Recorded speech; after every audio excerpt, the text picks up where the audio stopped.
Hal Jordan has had many lovers throughout the years, from his on-and-off-again girlfriend Carol Ferris, to the implied threesome that he had with the Huntress and Lady Blackhawk. But did you know that he once was in a relationship with an underage alien?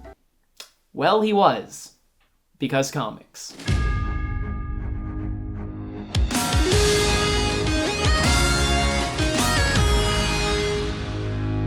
Hello and welcome to Because Comics, the show where we take a look at all the strange, weird, and straight up bizarre things that make comic books, well, comic books. I'm your host, Drake McWhorter. With 3,600 space sectors and a minimum of 2 lanterns for each of them, the Green Lantern Corps is filled to the brim with strange alien races. Yet for every talking chipmunk, lava person, or literal living planet, there seems to be a lot more humanoid aliens out there. It's rare to see these more alien-looking corpsemen getting it on, but romance between characters that look relatively human? Fair game. Take, for example, Arisia Robb, a Graxosian from the planet Graxos 4, located in Sector 2815, practically right next door to Earth's solar system. Arisia is the latest in a lineage of Green Lanterns and did plenty of research on the Corps to be the best she could when it was eventually her time to take up the ring. This caused her to become a massive fangirl, getting starstruck by Hal Jordan when they first met. From the get-go, Jordan referred to Arisia as Little Sister, and that kid attitude was played up quite a bit. See, around this time, the Green Lantern series was starting to turn into more of an ensemble cast, with Arisia serving the role as the plucky child, sort of like Kitty Pryde of the X-Men, who was introduced a year prior to great success. It was during this time that Arisia started crushing on Hal hardcore, but thankfully he nipped that in the bud ASAP. By Earth standards, Arisia was 14 years old, and the Green Lantern was not about that. She argued, though, that because the years on her planet are half as long as those on Earth, that would make her 28. Despite this, Hal still said no, but he did call her honey with uncomfortable regularity. Still, even though Jordan rejected her advances, Arisia kept at it. She even redesigned her costume to be a bit more revealing in an attempt to make her look older, but when trying to pressure Hal into commenting on it, he refused. At every opportunity, Arisia would try to flirt, pose seductively, and fight to show off just how mature and independent she was. But considering that Jordan's ring literally runs on willpower, he continued to reject her advances and even pulled her aside to tell her to knock it off. That should have been the end of it, but Arisia's desire to be with Hal was so strong that she subconsciously tapped into the power of her ring to physically change her body. It started off with the occasional spell of dizziness, but when the two were trapped together during a cave-in, her will to be older manifested itself by the ring literally aging her into an adult.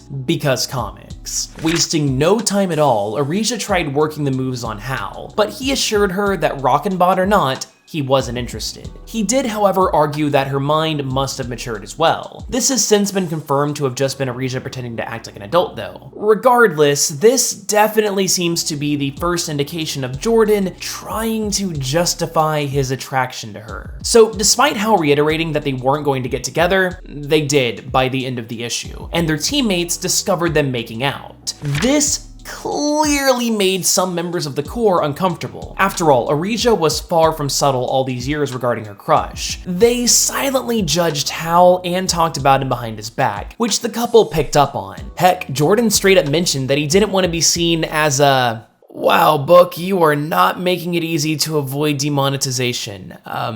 I'll just let you guys read that and okay, moving on. The Corps seemed to get over it pretty quickly though, with the couple sucking face on a regular basis and sneaking out to get frisky in the woods during a drunken company party. This is usually where the clickbaity articles online that I steal my video ideas from end.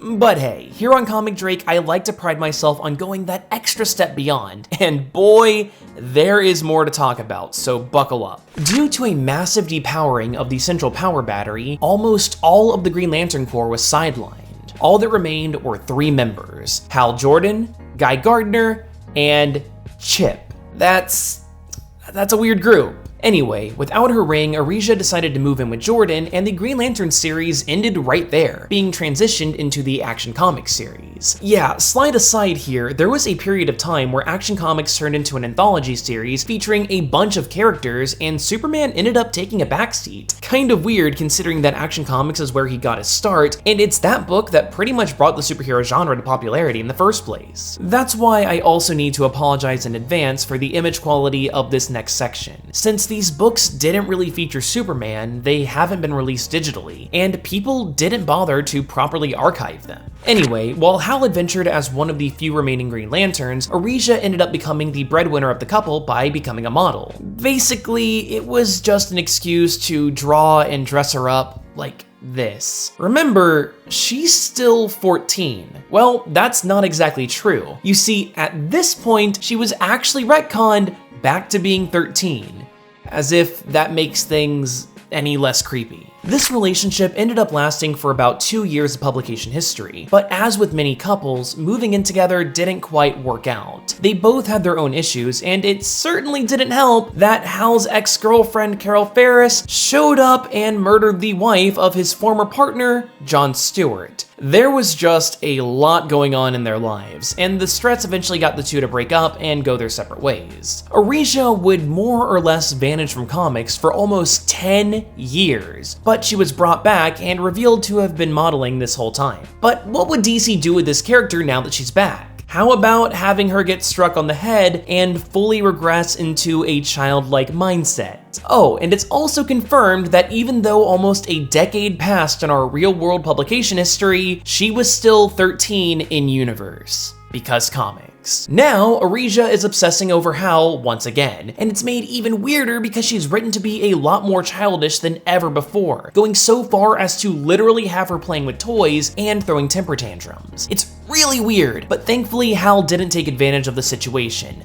Thank God. Arisia did end up getting more of her mental capabilities back, but since she couldn't become a Green Lantern again, she ended up hanging out with Guy Gardner, which led to her donning one of the most 90s costumes I have ever seen. Spending time with Guy and company is where Arisia stayed until she was killed by a bad guy named Major Force. It's also sort of implied that Guy and Arisia had a bit of a thing, since right before killing her, Major Force claimed that he was killing Gardner's sweetheart. Plus, at her funeral, Guy said that he loved her, and it didn't really seem like it was a friendly love. As far as I know, this hasn't been touched on since, so it probably either didn't happen or it was just forgotten. Now, the video's still got some runtime left, so you know there just has to be a little bit more to it. Well, it turns out that Arisia wasn't really dead. She kind of just went into a healing coma and was discovered by Hal Jordan alongside a bunch of other thought to be deceased former Green Lanterns. He saved them and they all got their rings back. Although Arisia did thank Hal with a kiss, this seems to finally be the end of things between them, especially since moving on to the Green Lantern Corps series where she took on a more prominent role, she was given a new romantic interest in the form of Sodam Yat, a Green Lantern from Daxam who's almost as strong as Superman.